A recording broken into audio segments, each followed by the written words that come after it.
Welcome back, ladies and gentlemen. Welcome back to the show, The Craziness That Lives Inside My Head.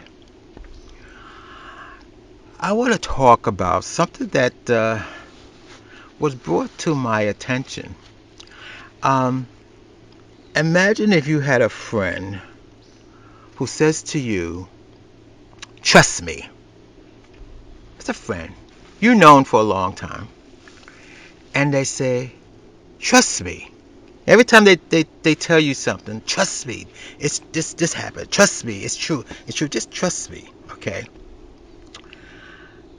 Take this same friend that you've known for all these years, and you know that he is undercover or what they say DL on the down low. So you got this friend.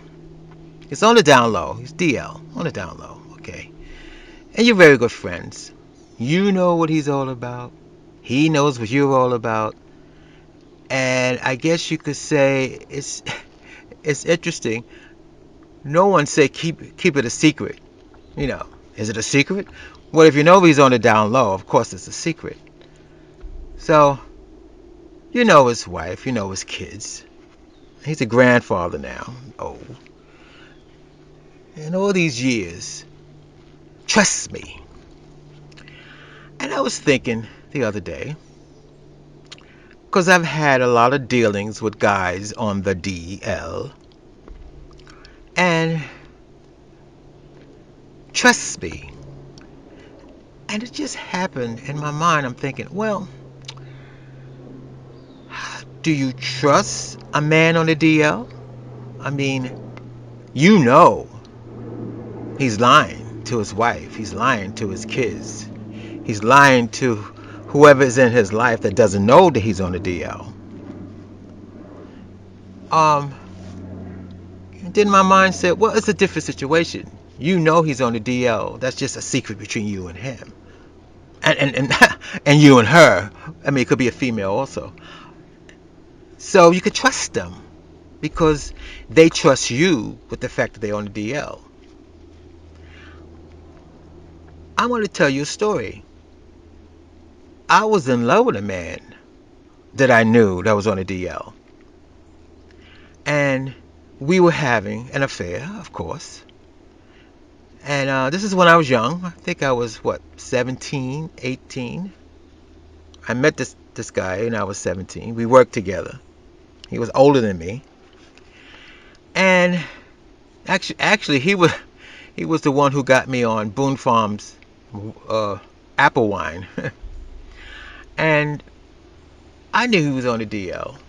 Um, I was so much in love with him that he said to me, if you want to be with me, you got to have a girlfriend because I don't want people asking me questions about you.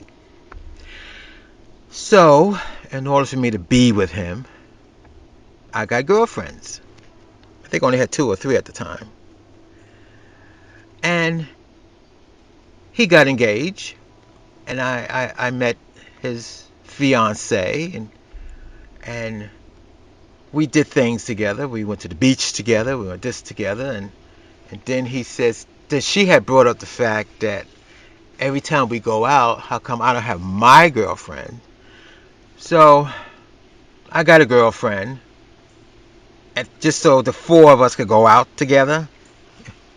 Actually, the girlfriend that I got, believe it or not, I, I don't want to fast forward to that girlfriend, but the only reason why she was with me, so she can get next to him, knowing he had a fiance. That's another story in itself. But anyway, let's get back to the subject. Trust me, he's on the DL. I know he's on the DL. So I guess you could say I was on the DL too in order to be with him. And he says, trust me. I trusted him.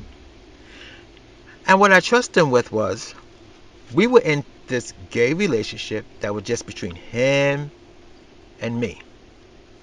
Just him and me.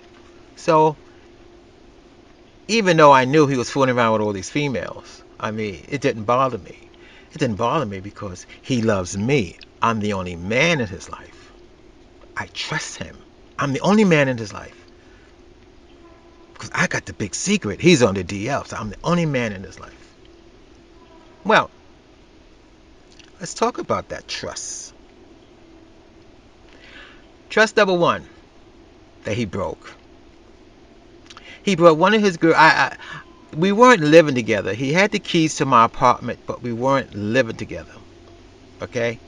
But he had the keys to my apartment, and I knew, and he admitted it, that yes, the reason why he wanted the keys to my apartment because I work nights, and some nights he wants to bring up a female to fool around with. Okay, all right. I went along with it. He's my lover. I trust him. I went along with it. So then I came home one night from work. I should say one day because I worked nights. It was the daytime. And my landlord was waiting for me, and he was upset. He was upset because he had to. He was upset because I had strangers in my apartment. And he found out about this because the ambulance came to the apartment. Then the police came and all like this.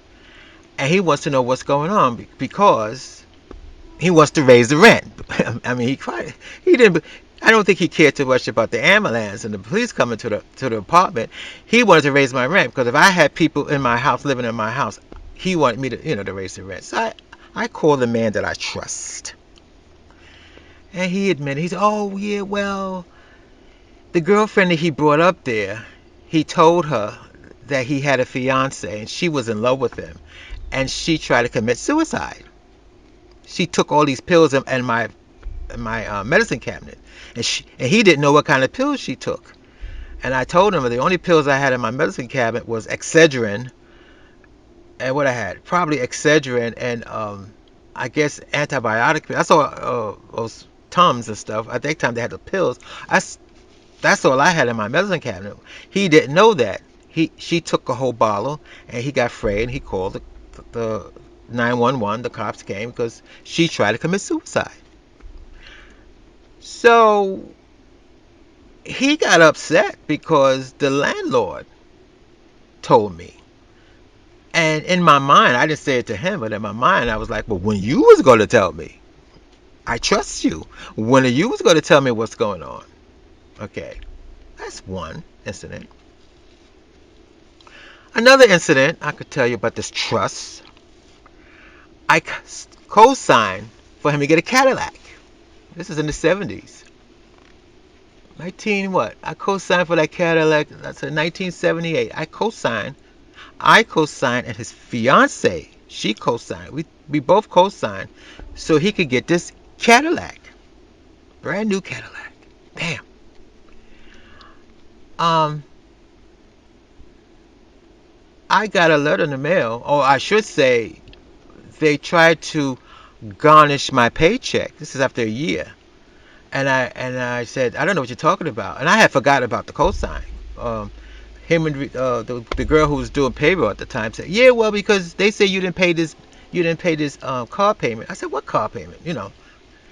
So to make a long story short, of course I put two and two together. There's only one car payment that I could think of.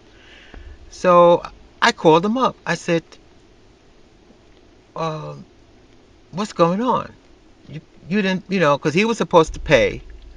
He was supposed to pay his part of the car payment, and she was going to pay the other part of the car payment.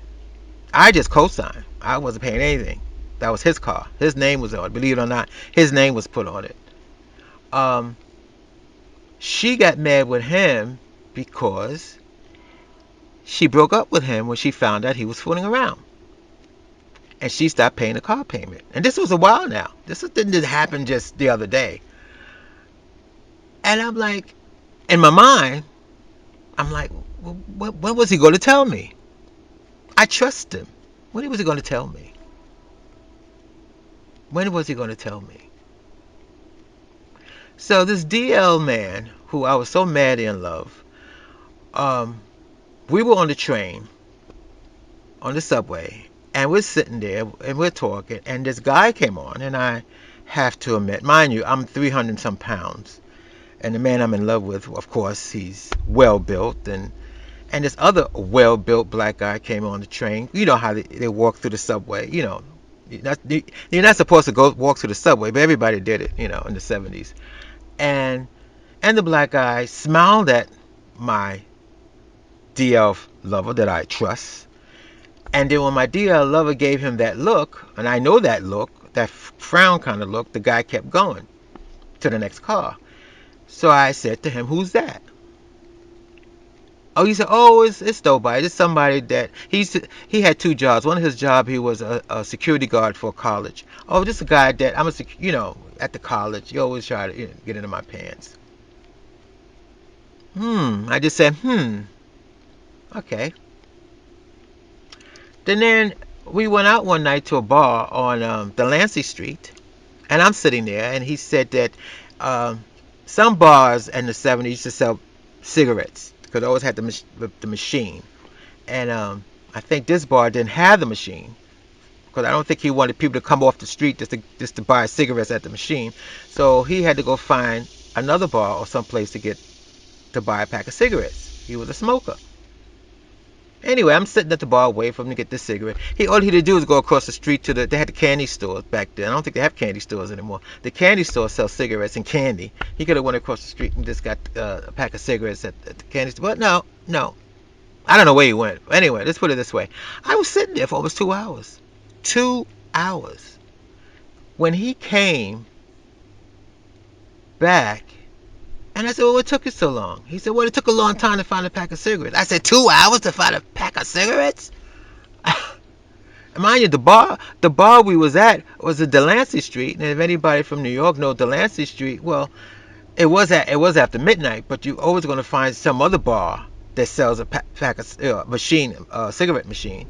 So anyway, 2 hours, and we're sitting there, and he's trying to explain to me, and then this drag queen, mind you, drag queen, walked in the bar, came up to me, and she smiled at me, and she sneered, "I had your man," and she walked away. And I wanted to slap him upside the head.